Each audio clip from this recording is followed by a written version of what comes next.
여러분 잘 쉬셨습니까?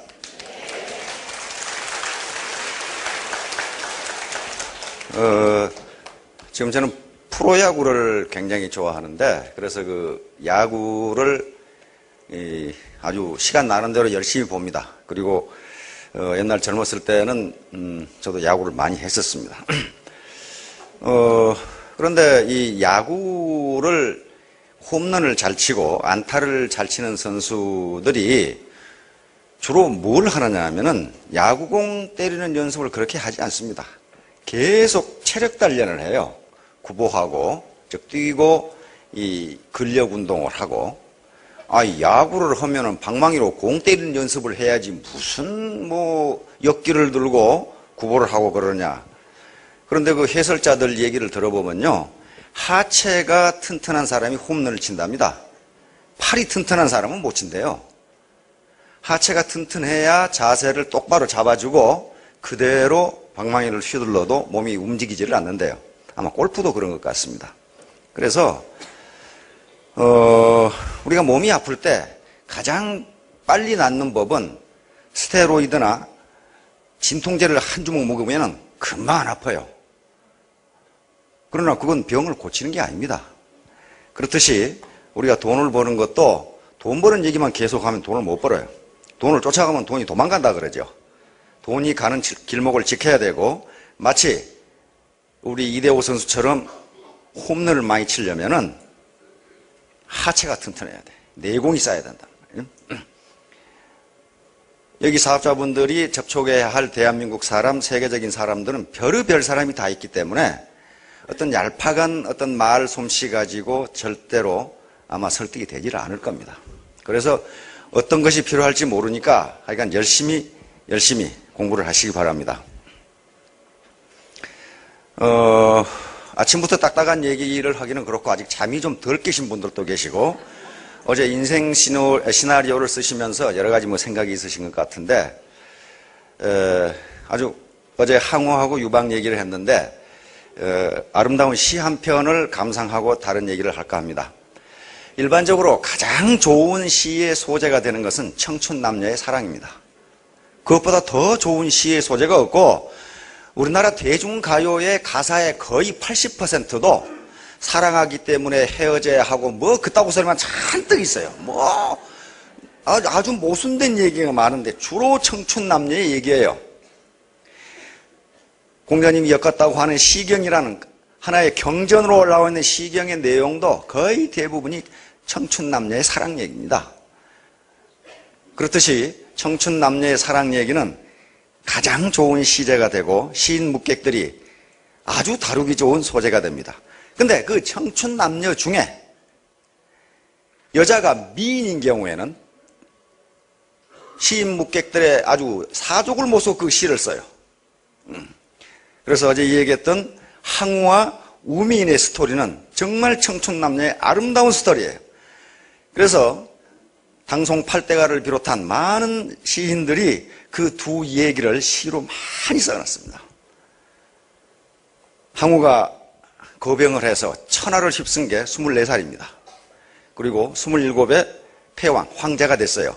그리고 해야 전투에서 한나라 군사, 다시 말하면 한신대원수가 이끄는 한나라 군사에게 패한 게, 그리고 항우가 자결한 게 32살이에요. 천하를 휩쓴 게 27입니다. 그러니까 영웅호걸 같은 항우와 절세미인, 그건 절세가인이라고 그래요. 절세가인 우미인의 스토리가 얼마나 멋있겠어요. 그렇죠? 항우는 그런 역발상 기계에 산을 뽑을 만한 힘과 세상을 덮을 만한 기계를 가지고 있었는데 항상 자기 옆에 우미인을 데리고 다녔어요. 전투에서도. 마지막 해야 전투에서 죽을 때에도 우미인이 옆에 있었습니다. 그래서 역대 미인들의 스토리를 보면은 그 저명한 시인들, 이태백을 비롯해서 두보, 왕한석 등 당송 팔대가를 비롯한 이 시인들과 그 다음에 문장가들이 전부 이 미인들을 노래를 했어요. 원래 중국 사람들이 구라가 좀 셉니다. 근데 구라를 조금 치면 안 믿어요. 그러니까 구라를 어마어마하게 쳐버리거든요. 그러면 기가 막혀서 믿게 돼요. 거짓말도 그러니까 하려면 무지무지하게 크게 해버려야 돼. 그게 전부 무협지거든요. 뭐 어디를 날아간다든가 뭐 장풍으로 했더니 뭐 산이 무너진다든가 그 정도 구라를 쳐요. 근데 중국에서 일반적으로 4대 미인이라고 그러는데 4대 미인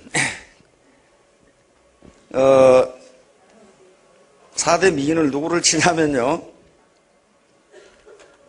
주나라 시대 올나라에서는 오나라의 서시. 서시를 뭐라고 그러냐면은 치머미인이라고 그럽니다.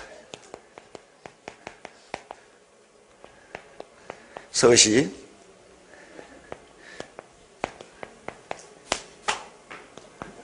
왜 치머미인이라고 그러냐면요. 서시가 호숫가를 거니는데 그 아름다움이 얼마나 아름다웠던지 물속에 있는 고기가 서시를 보고 헤엄치는 것을 잃어버려 가지고 밑으로 가라앉았다 그 말이에요. 이게 치모미인이에요. 사람이 이쁘려면 이 정도는 이뻐야 되겠죠.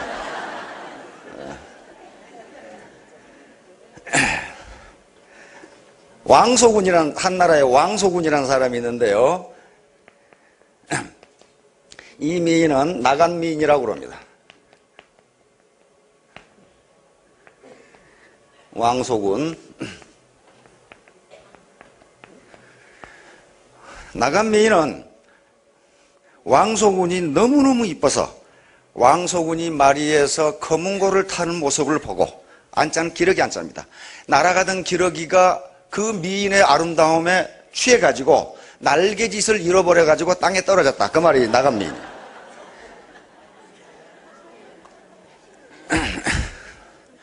우리나라의 대장금이 중국을 휩쓸었습니다. 중국 본토를 휩쓰니까 아이고 이 한류 이거 못 쓰겠다 이거. 한류에 대항해서 중류를 만들자. 그러려면 대장금에 대항할 만한 미인, 대장금에 대항할 만한 여자가 있어야 되겠다. 그래서 중국이 드라마를 찍기 시작한 게 왕소군입니다. 그런데 찍는다고 그런데 소식이 없는 것 보니까 이거 허접한 모양이지 이게 지금 허접한 모양. 여러분들 인터넷에 들어가서 왕소군을 치면은 왕소군에 그 아주 어마어마한 능이 있습니다. 그 다음에 삼국시대 한나라 말기 유비하고 조조하고 송건이 대항할 때 삼국시대 초선이라는 미인이 있습니다. 초선. 이걸 폐월미인이라고 그러는데요.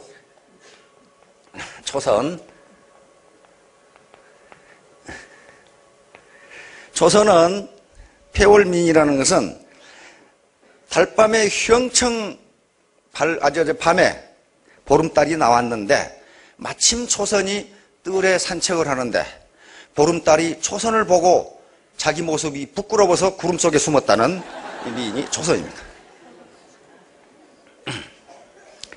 그 정도 이쁘면 되겠죠. 달이 숨을 정도니까 나같이 못생긴 것이 왜 빛을 비추나 이렇게. 그리고 당나라의 양귀비. 양귀비는 다 아시죠? 예. 양귀비를 수화미인이라고 그럽니다.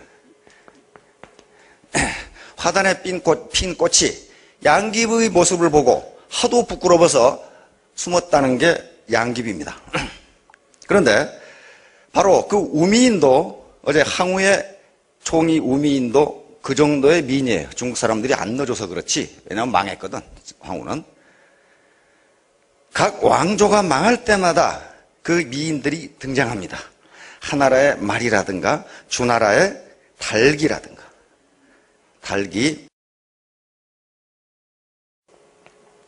요 달기 왕비는 영화로 만들어져서 상영이 됐습니다. 비운의 왕후 달기라는.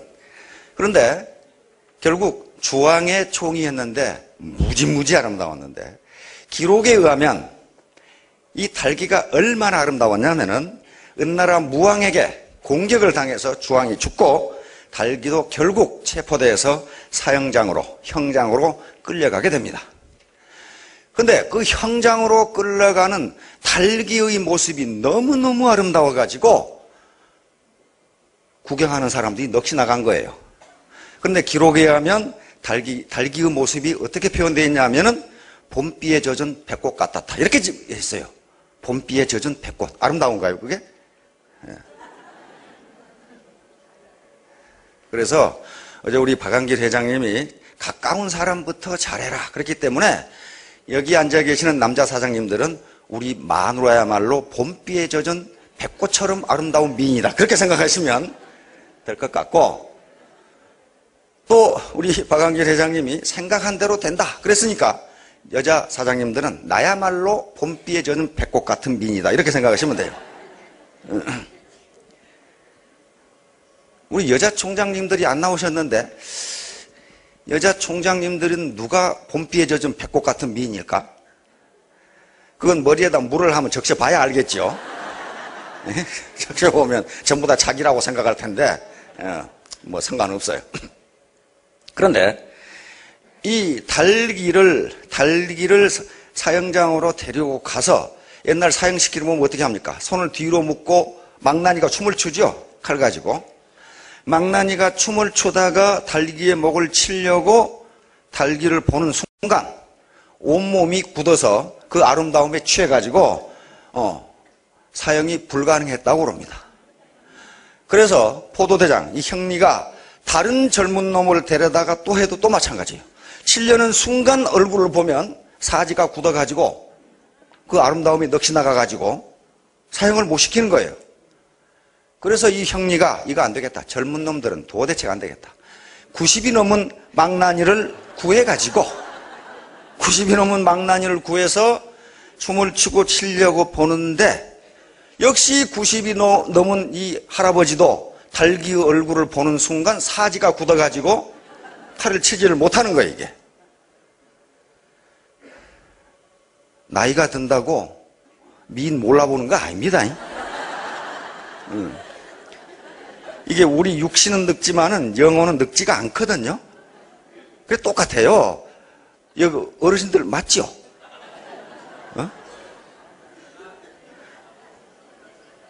늙은 말이 생콩 싫어하는 거 아니에요. 늙은 말도 생콩 좋아합니다.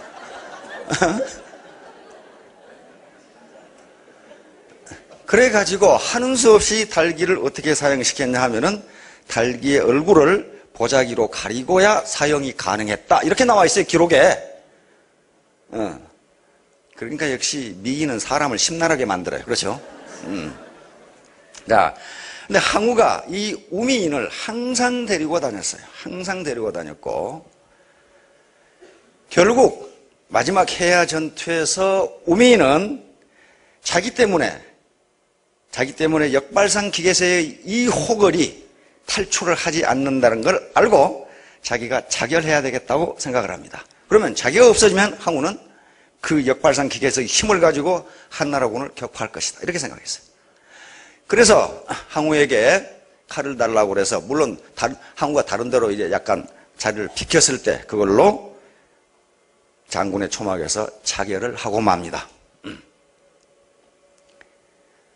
그때 초나라 군사가 한나라 해야 지역에서 이 지역 이름입니다. 산입니다. 지역 이름인데 거기서 포위되었을 때 항우가 자기의 신세를 한탄하면서 내가 왜 이렇게 됐느냐 하는 시가 사마천의 사기 황후 본기에 실려 있어요. 그런데 황후는 이걸 여러 번 불렀고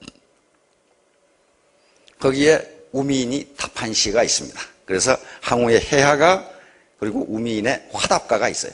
한번 보도록 하겠습니다. 요 포인터 잠깐. 자, 남자 사장님들은 내가 항우다 그렇게 생각하시고 여자 사장님들은 내가 우민이다 이렇게 생각하시면 됩니다. 자, 항우가 이 해야가를 보았습니다. 힘은 산을 뽑고 기계는 세상을 덮건만. 역발상 기계세죠. 때가 이롭지 못하니 오추마도 달리지 않는구나. 역사상 가장 훌륭한 말이 항우가 탔던 오추마와 관원장이 탔던 적토마라고 그렇게 기록이 되어 있습니다. 오추마, 항우가 탔던 항우와 생사고락을 같이 했던 명마입니다. 오추마도 달리지 않는구나. 오추마가 달리지 않으니 어찌하랴. 우이야 우미이나 이를 어쩌란 말이냐. 그러니까 산을 뽑고 세상을 덮을 만한 기계를 가진 항우 장수가 바로 우미인을 생각하면서 옆에 있는 우미인을 생각하면서 읊은 시입니다. 우미인이 사기에는 이 노래를 항우가 여러 번 불렀다고 되어 있습니다. 그리고 우미인이 화답가, 한나라 군사가 이미 초나라 땅을 점령하고 사방에서 초나라 노랫소리가 들려오는데 사면초가람을 들었죠? 대왕의 웅대한 뜻과 기계가 다하였으니 천첩이 살아서 무엇하리요. 이러면서 이 노래 항우를 잠깐 비켜나게 하고 우미인은 자결합니다. 그리고 부하들에게 우미인을 맡기고 자기는 한나라 이 포위망을 뚫고 이제 전투에 들어갑니다. 자, 이렇게 항우와 우미인의 슬픈 러브 스토리가 진행되는데 이 이야기를 두고 많은 시인 묵객들이 시를 썼고 그림을 그렸고 최근에는 장국영 감독이 패향별이라는 영화를 만들었습니다. 너무나 아름다운 스토리 아니에요. 항우가 27살, 32살 때니까. 자, 그래서 당송 8대가의 한 분인 증공, 자가 자고니까 증자고라고 하는 분이 요 우미인은 이렇게 죽고 나서 묘를 썼는데 그 묘에서 아름다운 꽃 한 송이가 피어났습니다. 그것을 중국인들은 우미인초라고 이렇게 이름을 붙였습니다. 우미인초가 뭔가 하는 걸 찾아봤더니 양귀비의 한 종류랍니다. 꽃이 아름답고 가냘프고. 그래서 지금도 이 우미인의 묘가 있답니다. 우미인의 묘에서 항우의 해야가를 불러주면 우미인초가 슬피 떨면서 울면서 떤다고 그럽니다. 그건 내가 안 봤어요. 안 봤는데 그런다고들 그래요. 중국 사람들이. 자, 그러면 증자고라는 시인이 당송 8대가라고 그래서 얼마나 글을 잘 써서 당송 8대가인가 그렇게 했는데 증자고는 원래 이 문필가인데 요 우미인이 죽어서 그 혼이 꽃이 됐다는 우미인초를 두고 읊은 시를 보니까 와, 과연 당송 8대가답다는 생각이 들어요. 증자고의 우미인초를 한번 보도록 하겠습니다. 홍문에서 옥술자는 산산이 깨어져 눈처럼 날렸고, 어제 홍문 얘기했죠. 항우하고 유방이 만나서 범증이 항우를 죽이라고 했는데 항우 이 졸장부 같은 놈이 못 죽이고 유방을 아주 개떡같이 생각했다 이 말이에요. 아니 촌뜨기 못난이로 생각했는데 범증이 보기에는 이건 보통 범상한 인물이 아니에요. 그래서 유방이 탈출해서 선물을 보냈는데 항우에게는 어떤 선물? 그리고 범증에게 옥술자를 줬는데 범증이 화가 나서 깨뜨렸던 그 말이에요. 홍문에서 옥술자는 산산이 깨어져 눈처럼 날렸고 진나라의 10만 항병은 밤새 피를 흘리는데 진나라 함양을 점령하면서 항우는 진나라 병사 10만 명을 다 때려 죽였어요. 그만큼 잔인한 사람이에요. 함양의 진나라 궁전은 석 달 동안이나 불탔는데 이게 뭡니까? 아방궁입니다. 유방은 아방궁을 그대로 놔뒀는데 항우는 들어오자마자 불질러 버렸어요. 항왕의 폐업은 그때의 연기 따라 사라졌다네. 강하기만 하는 자는 반드시 짓고 인의로운 자가 왕이 되는 법. 음능에서 길을 잃으면 하늘이 버린 것이 아니라 음능은 항우가 길을 잃어서 한나라군에게 포위됐던 그 지역입니다. 왜 증자후가 이런 얘기를 했냐면 앞에 해야가를 보면은 항우는 자꾸 뭐라고 그러냐면은 나는 전투를 잘했는데 하늘이 나를 버려서 섰다. 그렇게 얘기했어요. 그러니까 음능에서 길을 잃으면 하늘이 버린 것이 아니라네. 영웅은 본시 만인을 대적하는 법을 배운다네. 미인 하나 이름을 어찌 그리 슬퍼하는고. 우민이 죽었을 때 무지무지 슬퍼했거든요. 이 세계적인 이 장수가 삼군은 흩어지고 깃발은 넘어지니 황황 장막 속의 미인은 그 자리에서 늙어버렸나. 우민입니다. 향기로운 혼 밤중에 검광조차 날아가니, 이 자살이죠. 날아가니 한서린 맑은 피는 들녘의 풀이 되었다네. 이게 우민초입니다. 들녘의 풀이 되었다네. 이 마지막 여인이 그 다음에 꽃다운 마음은 쓸쓸히 차디찬 가지에 깃들었으니 옛노래 들려오면 눈썹을 찡그리는 것 같구나. 이 마지막 연이 아주 기가 막혀요. 슬프게 흔들리는 모습 말없이 슬픔에 젖은 듯하여 마치 초나라 노래를 듣던 때의 모습 같구나. 도도히 흐르는 오강의 물은 예나 지금이나 변함이 없고, 이 양자강의 지류인데, 여기서 황후가 건넜던 강입니다. 폐업을 다투던 한초후 두 영웅도 언덕 흙이 되었네. 그렇죠? 다 죽었죠? 그때의 모든 일도 허망하게 된 지 오래인데, 요 마지막이 아주 기가 막혀요. 항왕의 술통 앞에서 슬픔에 잠겼던 그대. 이건 누굽니까? 우민이죠? 지금은 누구를 위해 춤추는가? 우민초죠. 과연 당송 8대가 답다. 어떻게 저렇게, 그렇죠? 항왕의 술통 앞에서 슬픔에 잠겼던 그대. 지금은 누구를 위해 춤추는가? 이게 정자고의 시입니다. 어때? 미인을 읊은 것 같습니까? 오케이. 자, 오늘은 요 시대를 거슬러서 이제 한나라도 망하고 쭉 망합니다. 망해오다가 드디어 징기스칸이 몽골 제국을 건설하고 중국을 점령해가지고 징기스칸이 세운 나라가 원나라입니다. 그렇죠? 원나라인데 원나라 말기에 정치가 혼란해지면서 홍건적이라고 하는 도둑대가 나타납니다. 홍건적. 이 홍건적 중에 하나의 장수가 주원장이라고 하는 장수예요. 주원장. 주원장인데 원래 주원장은 어려서 부모가 돌아가셨기 때문에 또 가난한 빈농 출신이기 때문에 절에 들어가서 탁발성이 됐습니다. 탁발성이라는 게 이게 거렁뱅이 중이라 그 말이에요. 탁발성이 됐어요. 이렇게 탁발하는 됐어요. 그러다가 홍건적이 봉기를 하니까 홍건적의 부장 중에 한 사람인 곽장이라는 사람이 있었는데 이 사람의 부하로 들어갔어요. 근데 주원장이라는 사람이 워낙 못생겼기 때문에 얼굴이 그냥 험상궂게 생겼던 모양이에요.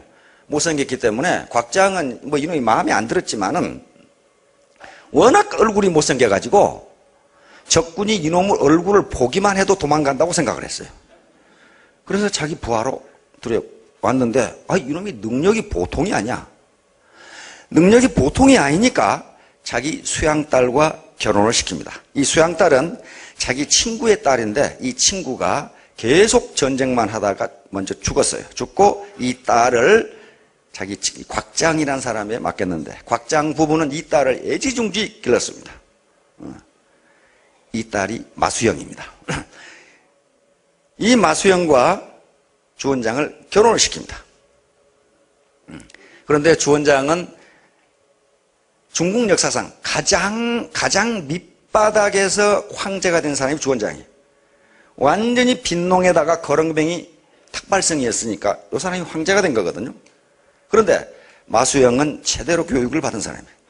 그래서 나중에 정치를 할 때 이 마수영이 가장 주원장에게 조언을 많이 한 사람입니다. 인자하고 지식이 많고 너그럽고 이런 사람이에요. 마수영이.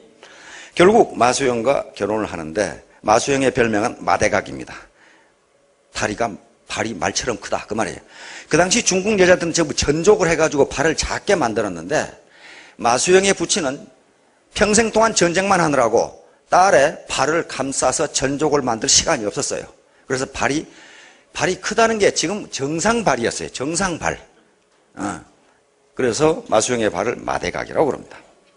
하여간에 주원장은 이 곽장의 밑에서 커서 나중에 곽장이 죽고 나서 그 군대를 거느리는 수장이 됩니다.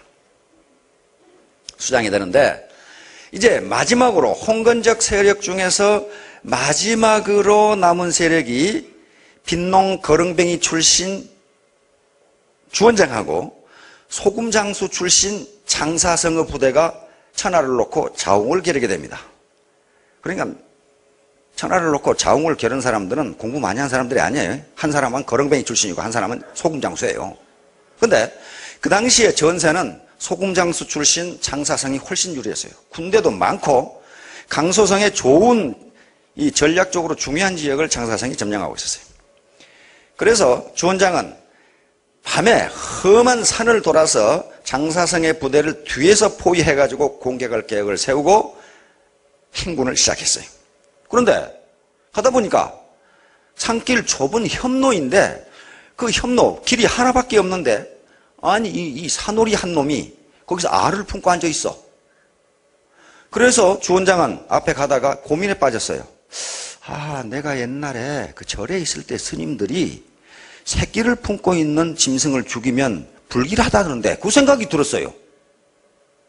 그래가지고 아니 지금 천하의 주인 자리를 놓고 다투는데 그 부대에게 명령을 내려가지고 저 산오리가 부활을 해서 스스로 갈 때까지 기다리라고 명령을 내렸어요.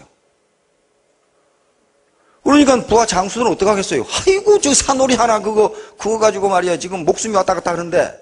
그러나 주 원장이 사령관이고 워낙 험악한 사람이라 말을 들었어요. 근데 이 산오리는 열흘 만에 부활을 해가지고 새끼를 끌고 유유히 사라졌어요. 그때 진군을 한단 말이에요. 그런데 어떻게 되겠어요? 이미 주 원장 부대의 전략이 장사성 부대에 탈로가 나버렸어요. 그렇겠죠? 탈로가 나서 이거 죽을 판이 됐어요. 그런데 웬걸, 아이고 우리는 죽었다 그랬는데 웬걸, 장사성 밑에 있는 부장들이 자기 부대를 이끌고 항복에 오기 시작했어요. 항복에 오기 시작했어요. 그래서 왜 항복에 왔느냐 하면은 산오리 같은 하찮은 목숨을 귀하게 여긴다면 리더라면은 우리가 목숨을 바쳐서 섬길만 하다. 이렇게 된 거예요. 이 장사성 소금장수놈 이렇게 형편없는 놈은 안 되겠다 이거야. 그래가지고 싸움도 안 하고 천하를 차지해버렸어요. 그게 뭡니까? 인간의 감성에 호소한 거예요. 이성이 아니고 인간의 감성. 작은 산오리 목숨 하나를 귀하게 여기는 사람이라면은 인간의 목숨은 얼마나 귀하게 여기겠나. 그렇죠? 그러니까 여기 있는 부장들이 다 부대 이끌고 나버렸어요. 그리고 주 원장은 엄명을 합니다. 강소성 어디에 가면은 우리 적장인 장사성 모친의 묘소가 있다. 그 묘소를 훼손하는 놈은 당장 목을 베이라. 알겠죠? 이런 식으로 부하들을 감성으로, 이성이 아니고 감성으로 인솔을 하니까 그게 다 넘어간 거예요. 심리학자들의 연구에 가면 인간은 이성적인 것보다는 감성적인 차원에서 구매 행위를 하고 사람을 사귀고 자기가 좋아하는 물건을 고른답니다. 그 말 뭔 말이냐면요. 이성적인 것은 과학적으로 따지고 과학적으로 명확히 따져서 이것은 진실이다 아니다. 그거보다는 단지 감성적으로 좋다, 나쁘다, 기분 좋다, 기분 나쁘다. 그거 가지고 사람을 사귀고 상품을 고른다. 그 말이에요. 심리학자들이 실험한 건 뭘 실험했냐면요. 요강을, 젊은 사람들 요강이 뭐인지 모를 거예요, 지금. 요강을 깨끗이 씻어가지고 그걸 살균 소독을 해가지고 거기다 수프를 퍼줬더니 안 먹더라. 그 말이야. 그걸 이성적으로 따지면 굉장히 깨끗한 거예요, 그거. 근데 요강 속에다 수프를 퍼준다? 안 먹는다, 이게. 기분 나쁘다, 그 말이죠. 알겠죠? 초콜릿을 얼마나 맛좋습니까? 초콜릿을 뱀 모양으로 해서 팔았더니 안 팔리더라, 그 말이야. 그게 과학적으로 따지면 초콜릿은 초콜릿일 뿐이에요. 근데 그걸 뱀 모양으로 해서 팔았더니 그걸 뱀 대가리를 먹은 놈이 누가 있겠냐, 그 말이야. 그게 분명히 이성적으로 따지면 그건 초콜릿은 초콜릿일 뿐인데 기분이 나쁘다, 그런 말이에요. 빈총을 머리에 대고 쐈더니 대판 싸우더라, 그 말이에요. 빈총 속에 총알이 안 들어있다는 건 과학적으로 따지면 틀림없어요. 아무리 빈총이라도 머리에 대고 쐈더니 사생결단으로 싸우더라, 그 말이에요. 다시 말하면 인간은 이성에 움직이는 것보다는 감성에 더 빨리 움직인다는 거예요. 따라서 사업을 할 때도 파트너와 스폰서 간 우리 한번 따져보자. 그렇게 따져가지고 되는 일이 아니라는 거예요. 따지면 맞긴 맞아, 그게. 근데 기분 나쁘다, 그 말이에요, 지금.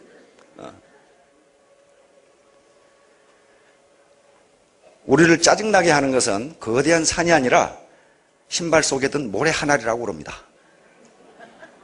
그렇죠? 우리 앞에 가난이라고 하는 거대한 산이 있는데 그것보다 더 짜증나게 하는 것은 파트너나 스폰서 신발 속에 든 모래알처럼 아이고 그냥 신경질나 죽겠죠, 그냥. 이거 내 저 인간 보기 싫어서 그만한다. 이렇게 되는 거란 말이에요. 이성적으로 따지면 그건 말이 안 되는데 감성이 먼저 앞선다. 그런 말이에요. 하여간에 주원장이 천하를 통일해서 그 사람이 누구냐 하면 명나라 시조, 명나라 시조가 됩니다. 주원장이. 바로 한족이 몽골족을 이방인을 이민족을 쫓아내고 다시 한족이 중국 대륙을 점령한 게 명나라예요. 우리 조선왕조에서 죽고 살고 섬겼던 나라가 명나라입니다. 명나라예요. 근데 이제 천하를 평정하고 주원장이 황제가 됐습니다. 그러면 마수영은 뭐가 됐겠어요? 황후가 됐어요. 그리고 그 밑에 자기 부장이었던 상우춘이라는 사람은 영의정이 됐습니다. 같으면 영의정이 됐어요. 승상이 됐어요. 근데 하루는 따뜻한 봄날 세 사람이 뜰에 앉아가지고 주원장이 하나의 건의를 했습니다. 나는 이제 옥황상제 다음가는 권력자가 됐다. 천하를 차지했으니까. 그리고 천하가 다 내 것이니까 없는 것이 없다. 그런데 그럼에도 불구하고 또 당신은 거지 마누라에서 황후가 됐고 당신은 거디제당에서 영의정이 됐는데 그래도 인간의 욕망이란 게 한이 없으니 우리 속마음에 뭔가 욕망이 있을 것이다. 그러면 그 속마음을 털어내놓고 이 욕망을 거짓말 안 하고 얘기하면 저 뜰 옆에 있는 뽕나무가 떨 것이다. 진동할 것이다. 그렇게 제안을 했어요. 그러니까 마수영 황후와 상우춘 영의정이 좋습니다. 이렇게 했단 말이에요. 그러면 내가 황제니까 내가 먼저 하지. 나는 옥황상제 다음으로 권력이 센 사람이고 천하의 모든 것이 다 내 거다. 그런데 어떤 놈이 나한테 조현, 즉 문안을 올 때 손에 예물을 가지고 오면 그 자식이 이쁘게 보이고 예물을 가지고 오지 않으면 그놈이 괘씸하게 보인다. 이렇게 얘기했단 말이야. 이건희 회장한테 1,000원 준다고 해보세요. 싫어하겠어요? 그거예요. 그러니까 천하를 다 가졌는데도 조그마한 예물을 더 받는 게 기분이 좋다. 그런 말이에요. 이게 뭡니까? 인간의 재물 욕심은 한이 없다.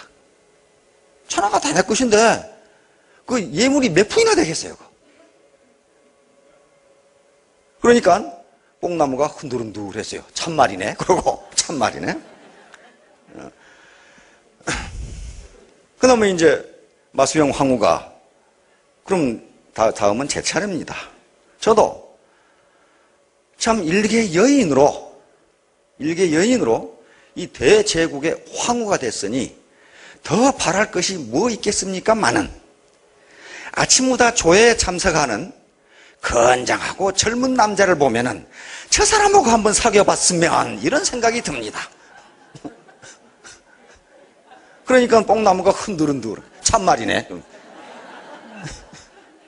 이제 이미 이 주원장은 늙었고 그러니까 건장하고 젊은 남자.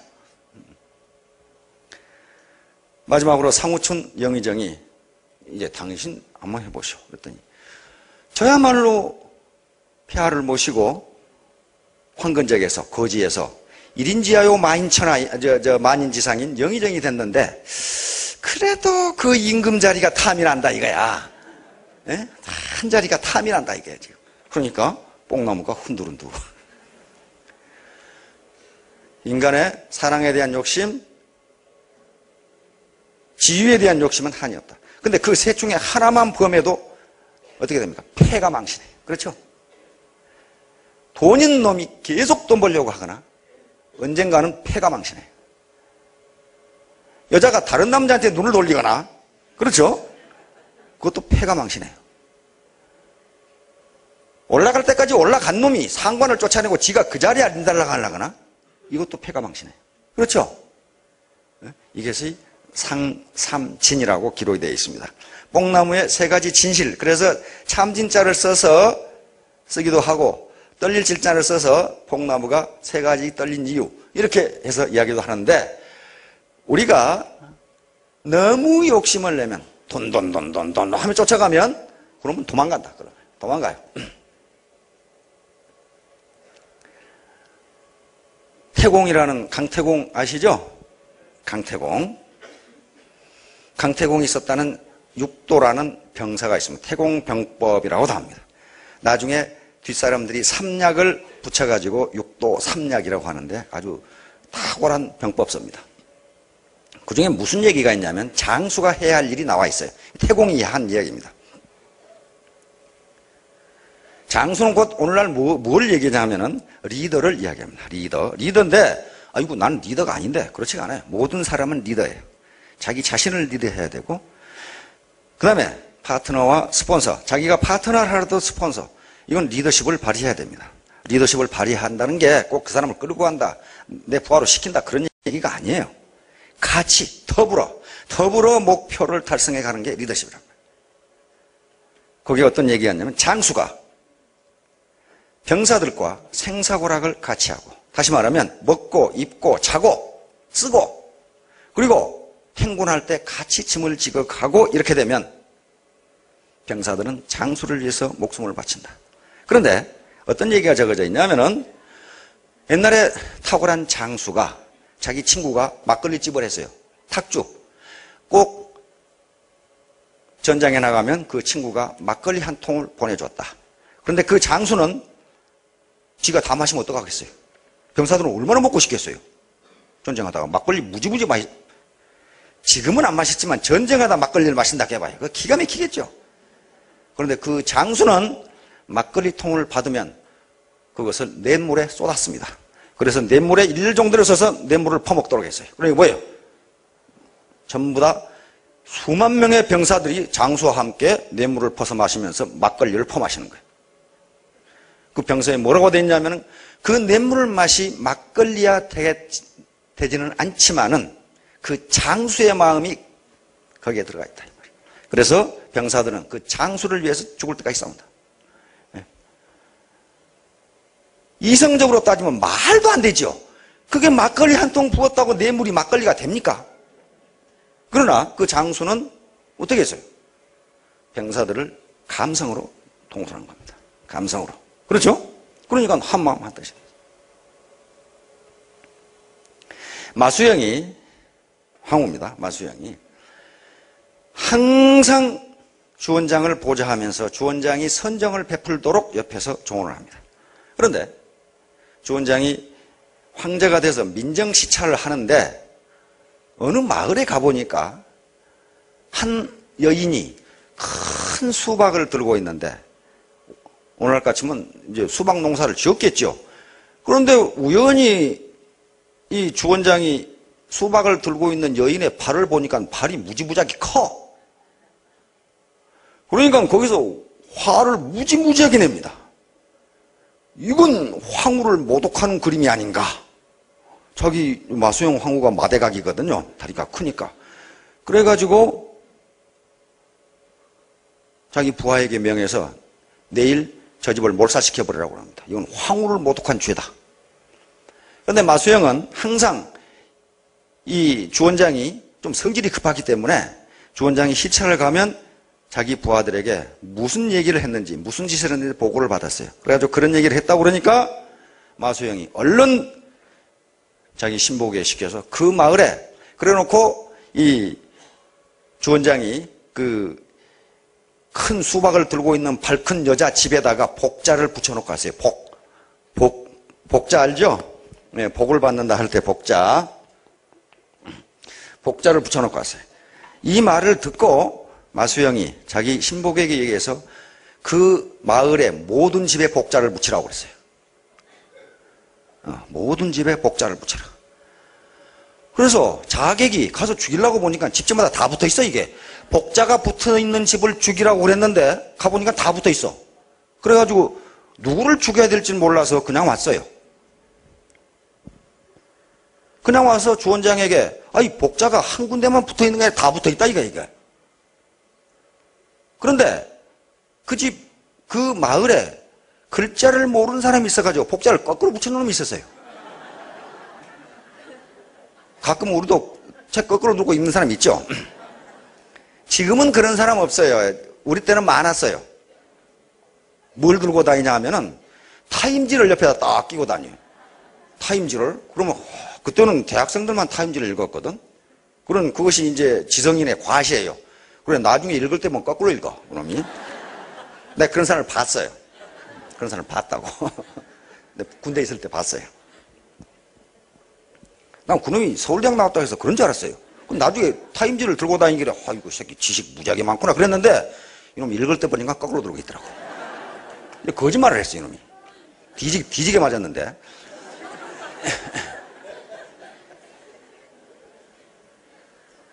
그러니까 주원장이 노발대발해가지고, 그렇다면 복자가 거꾸로 붙어 있는 집, 그 집을 몰살시켜버려라. 그렇게 된 거예요.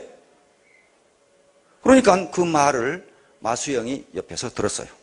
듣고 마수영이 해석을 합니다. 복자를 거꾸로 붙였다는 것은 복이 온다는 뜻입니다. 이게 거꾸로 할 때 이 도자는 거꾸로 도자인데요. 이것은 도착한다 할 때 도자인데 중국어로 따오라고 발음이 같답니다. 그러니까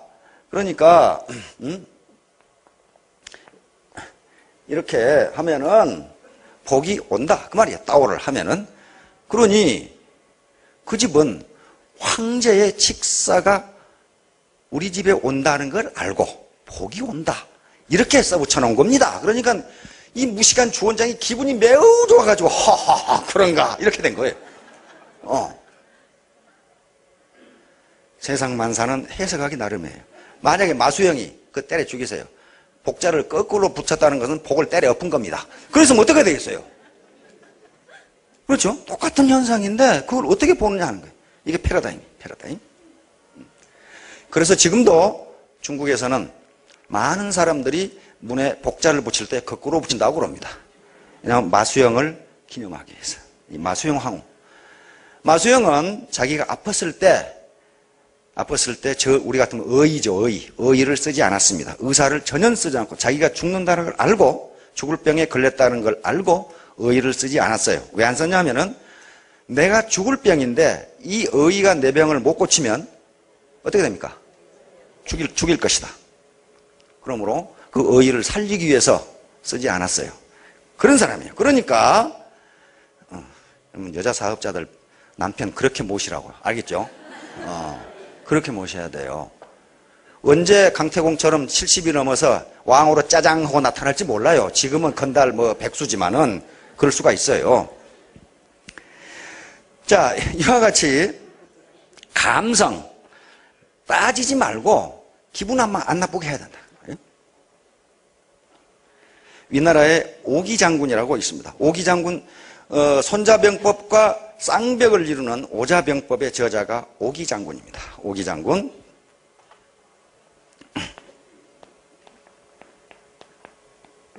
오기장군인데요. 이 양반이 원래는 위나라 사람인데 요 위나라에 가서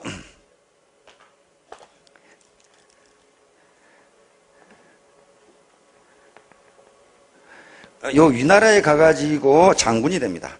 위나라에 그때 임금이 문후라고 하는 사람인데요. 그 후작의 나라이기 때문에 후라고 그럽니다. 임금이에요, 임금이. 요 가서 이제 이 장군이 됩니다. 그런데 위나라에 가서 오기가 장군이 됨으로써, 오기 장군이 됨으로써 위나라가 전국시대 최초로 전국 칠웅 중에 패권을 차지합니다. 이때 진시황의 진나라까지 격파한 그런 장군이 오기 장군이에요. 진나라에 5성을 쳐서 빼앗은. 그런데 어떻게 그렇게 했느냐? 그 얘기는 여러분들이 잘 알고 계십니다. 사기에 있는 사기, 손자 오기 열전에가 나와 있는 얘기인데, 오기 장군이 전투에 나갔는데 한 병사의 고름을 빨아줬어요. 종기. 그렇죠? 종기를 빨아줬어요. 그 모친이 그걸 알고 대성통곡을 해. 그러니까 마을 사람이 물었어요. 아니, 대장군께서 당신 아들같이 쫄병에 고름을 입으로 빨아줬는데 그러면 기뻐해야지 왜 슬퍼하시오? 그러니까 그게 아닙니다. 저의 아버지를 그 오기 장군이 그렇게 해줬는데 그 아버지는 오기 장군을 위해서 죽을 때까지 싸우다 죽었습니다. 그러니 저 아들도 죽을 게 틀림없습니다. 그게 감성적인 리더십이에요. 야, 이 자식아 똑바로 해. 그렇게 안 했단 말이에요. 단지 그 병사의 종기에 고름을 빨아줬을 뿐인데 위나라는 전국시대 최초로 초강대국이 됩니다. 초강대국이 돼요.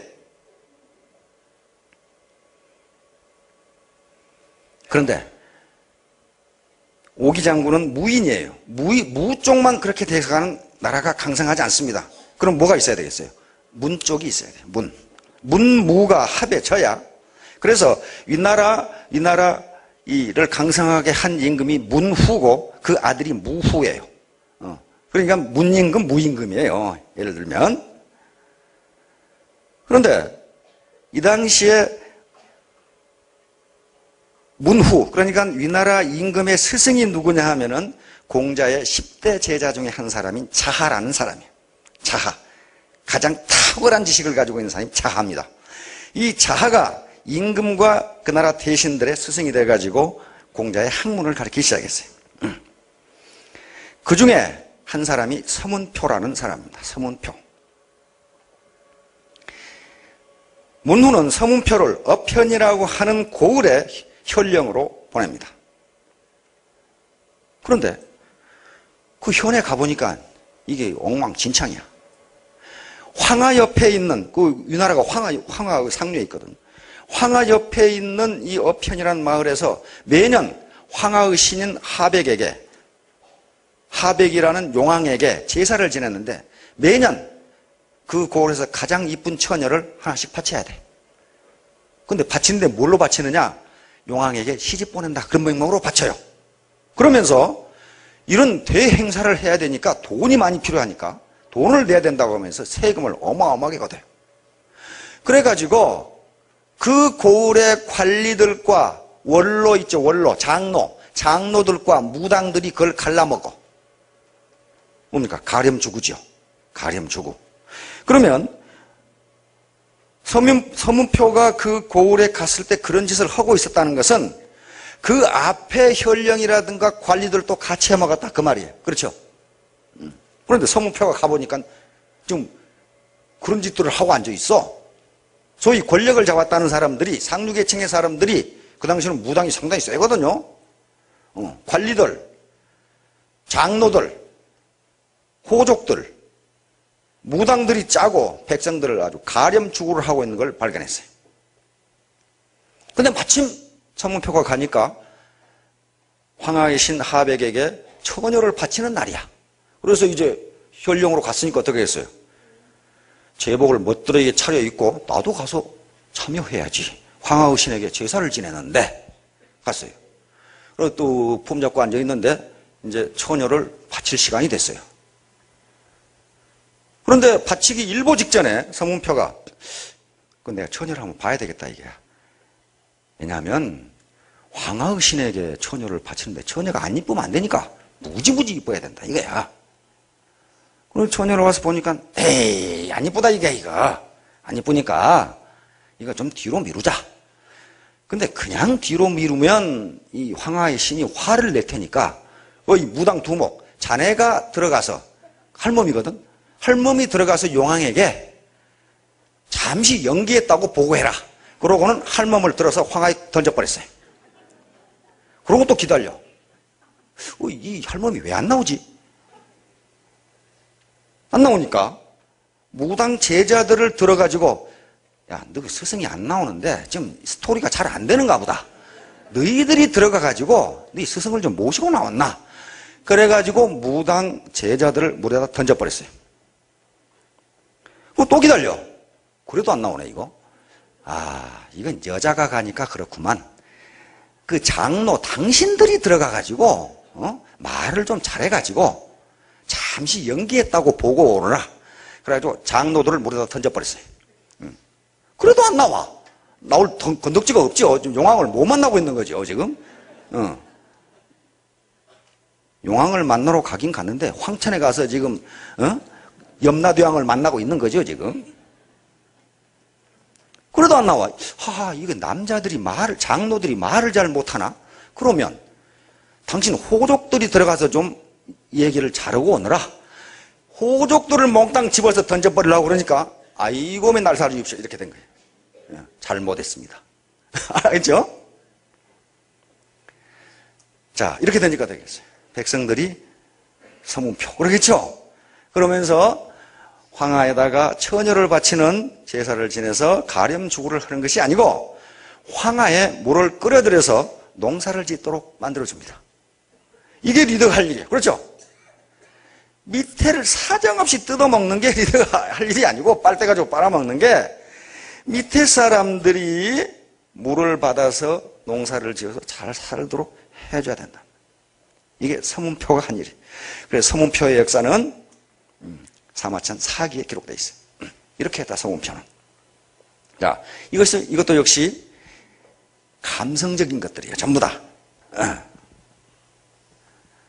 우리 알렉산더 대왕이 있습니다. 알렉산더 다 아시죠? 헬라 제국을 이끌었던 알렉산더 대왕도 마찬가지. 알렉산더하고 항우하고는 비슷한 점이 많아요. 항우가 거병한 것이 24살 때입니다. 알렉산더가 자기 부왕이 피살되고 왕이 오른 것이 20살 때입니다. 20살 때인데 알렉산더가 왕위에 13년간 있었는데 그 중에 10년을 전쟁했어요. 그리스에 있지 않았습니다. 전부 원정, 저쪽 사라센 제국, 그다음에 또 인도까지 그냥 쳐가지고 그 젊은 왕이 그렇게 했어요. 그래서 결국 인도 원정에서 인도를 치고 인도에 워낙 말라리아가 많고 그게 홍수가 나서 철수하는 중이었어요. 그러려면은 사막을 건너야 되는데 3만 명의 보병을 이끌고 맨 앞에서 알렉산더가 가는데 사막에 물이 없어. 물이 없어요. 물이 없으니까 어떡하냐 말이야. 햇빛은 내리쬐지 물은 없지. 뒤에 보병 3만이 따르지 뒤에 기병이 따르지. 그러니까 물이 한 방울도 없어. 그러니까 적구병들에게 물을 찾으라고 보냈겠죠. 적구병들이 물을 찾긴 찾았어요. 찾긴 찾았는데 한 바가지 찾았어. 한 바가지. 물이 다 말라가지고 그래가지고 적구병들이 투구에다가 물을 한 바가지 떠가지고 알렉산더에게 가져왔어요. 그 당시 알렉산더는 어마어마한 인품 그리고 리더십을 가지고 있었기 때문에 그 병사들의 보물은 알렉산더예요. 그 젊은 알렉산더란 말이에요. 알렉산더에게 그 투구의 물을 바쳤습니다. 알렉산더 어떻게 하겠어요? 무지무지 목마르겠죠? 그런데 알렉산더는 물을 떠온 척후병들을 굳고 칭찬하고 수만 명의 병사들이 보는 앞에서 그 물을 모래에 쏟았습니다. 자기 안 마셨어요. 그래서 그 기록에 의하면, 역사 기록에 의하면 수만 명의 알렉산더 병사들은 알렉산더가 그 물을 모래에 쏟음으로써 물을 마신 것과 같은 효과를 가져왔다. 이렇게 돼 있어요. 리더가 자기도 목말라요. 목마르고 부하도 목마른데 자기만 물을 퍼마셨다. 아까 육도 삼약에 있는 그 장수처럼 자기만 막걸리를 한 통 퍼마셨다. 그렇게 되는 경우 어떻게 되겠어요? 아이고 천만입인가? 그렇게 되겠죠. 그게 감성이에요. 물을 안 마셨는데 그 역사책에, 역사 기록에는 수만 명의 병사들이 물을 마신 것과 같은 효과를 가져왔다. 이렇게 돼 있다. 그래서 그렇게 되겠어요. 우리 알렉산더. 그래서 결국 알렉산더는 거기서 전부 말라 죽을 뻔 했는데 병사들이 사기가 백배해가지고 결국 지중해에 다다르고 물을 찾아서 무사히 돌아오는데 어디에 들렸냐면 바빌론에 들렸어요. 알렉산더는 바빌론에서 죽고 맙니다. 그게 32살입니다. 33살에 죽었죠. 항우가 32살에 죽었고. 자, 이와 같이 우리가 맨날 이성적으로 따지고 뭐하고 그렇게 해가지고 리더십이 발휘되는 게 아니에요. 리더십 그러면 아주 거대한 사람들만 하는가 보다. 천만의 말씀. 우리 자신은 우리의 셀프 리더예요. 셀프 리더. 자기가 자기를 리드하는 게 제일 어렵거든요. 제일 어려워요. 남을 이래라 저래라 시킬 수는 있지만은 자기를 리드하는 게 제일 어려워요. 이것을 우리 선조들은 또는 우리 현자들은 자기를 이기는 게 제일 어렵다. 그렇죠? 자기를 이기는 자는 세상을 이길 수 있다. 어제 제가 얘기했듯이 298인데 297이라고 계속 주장하는 사람이 있어요. 지금도 그래요. 지금 이미 이 시대가 옛날 농경 시대가 아니고 산업화 시대도 아니고 지식정보화 시대인데 그때 사고방식을 계속 가지고 있어요. 그것은 왜 그러네요? 자기를 이기지 못해요. 나는 이렇게 살아왔어. 그러니까 원님도 어떻게 합니까? 그놈은 2917이라고 그렇게 알고 살다가 죽게 내버려 둬라. 그리고 2918이라고 생각하는 놈, 그런 놈하고 싸운 네가 무식한 놈이단 말이야. 정신 빠진 놈이니까 죽어라고 하도 맞아라. 정신 날 때까지. 그러는 것처럼 자기를 먼저 이겨야 됩니다. 자기를.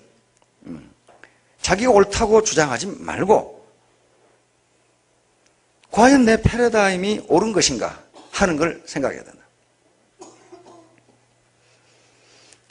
우리가 큰 집을 지을 때 필요한 것이 자갈과 모래입니다. 자갈과 모래 각각은요 어마어마하게 단단하고 힘이 있어요. 그런데 그걸 가지고 집을 지으려면은 물과 시멘트로 하나로 뭉치지 않으면요 절대 집을 짓지 못합니다.